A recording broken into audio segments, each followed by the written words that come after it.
So we've been talking about WAC, right? The Women's Army Corps, which was the women's branch of the United States Army. It was created as an auxiliary unit, and it was originally called the Women's Army Auxiliary Corps.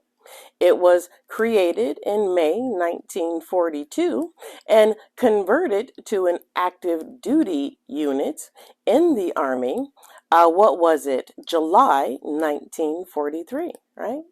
And we've been talking about the 6 888 unit, the all black woman battalion that was sent to Birmingham, England to sort through millions of letters that had been piling up since D-Day because they were short of staff and the system that they were using was just chaos.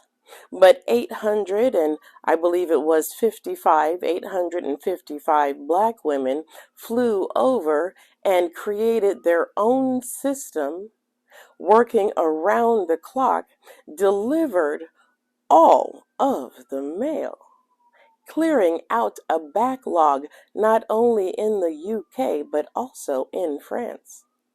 Now, they experienced racism and sexism. Yes, we talked about that. But misogynoir wasn't just confined to them. Of course not. Racism and sexism is never just a siloed experience, it's widespread. Yeah. Now, advertisements for WAC promised nursing and medical technician training. Articles in the St. Louis Post-Dispatch, Charlotte Observer, and the New York Daily News promised that enlisting in a WAC hospital unit would lead to valuable technical and on-the-job training, even if you did not have any previous related experience or education. And unfortunately, it was a promise that only came true if you were a white woman. Yeah. WACs who were black women found themselves doing janitorial work, orderly tasks, or kitchen duties. They weren't doing nursing or medical technician things. No. They were not doing any of the things that they had been promised. Even the handful of black women who had prior surgical training, they were assigned orderly duties. Meanwhile, all of the white women, well, they were assigned more desirable jobs like medical technician and surgical technician. So now you have a bunch of angry black women on your hands, justifiably so. Yeah. And this anger intensified as they thought about the rough work that they were doing and the failed promises as well as the racism and the discrimination. Yeah. And a private overheard Colonel Walter Crandall, who was the hospital's commanding officer. She heard him say that he did not want colored WACs as medical technicians. Yeah. This is according to historian Sandra M. Bolzenius, there we go, who is the author of Glory in Their Spirit. Yeah.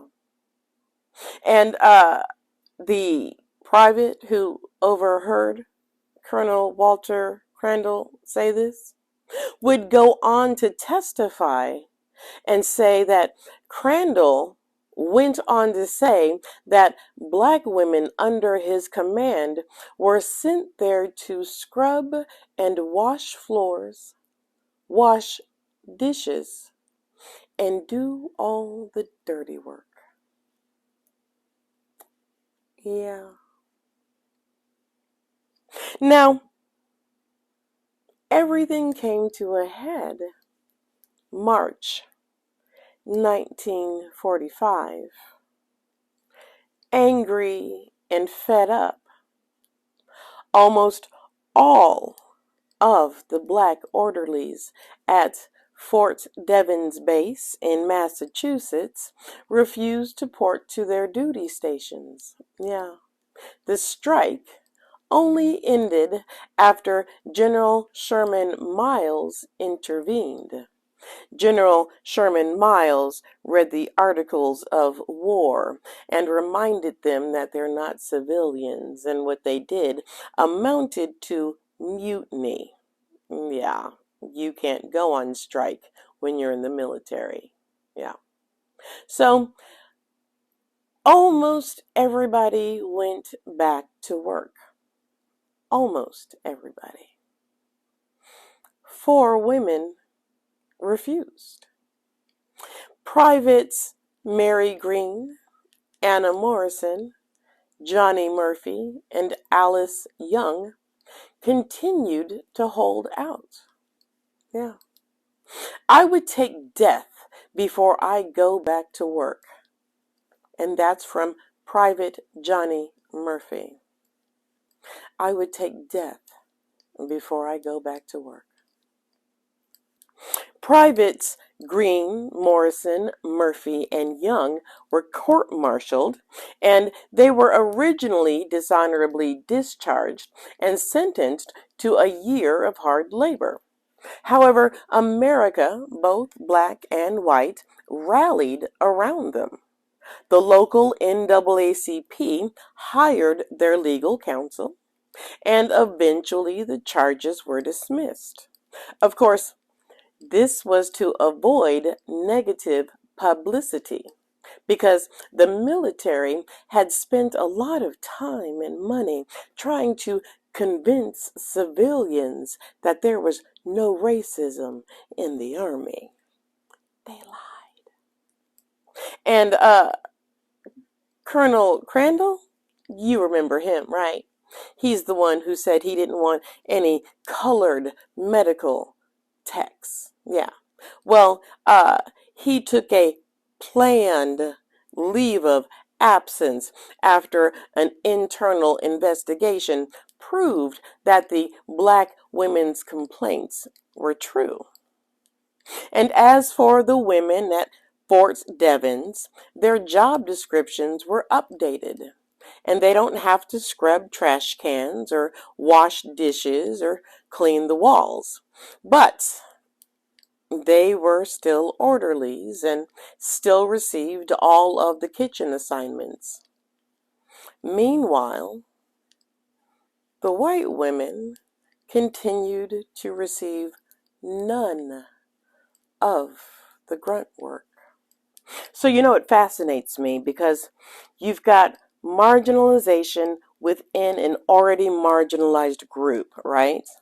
Women are marginalized, but you've got a subset of women within that group that are targets of the sexism and the racism, right? And to our knowledge, they had to fight alone. White women did not turn around and say, hey, this is not right. This is not right. The black women should be provided with the same opportunity as us. Instead, the white women went on to get trained in the more desirable jobs, leaving their black sisters.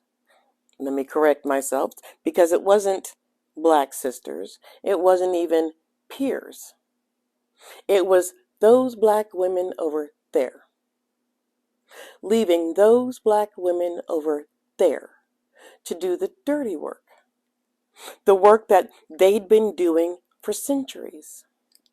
After all, that's what their kind is made for, isn't it? To cook and clean up after everybody. That's why they made such good domestics. That's why they made such good slaves, isn't it?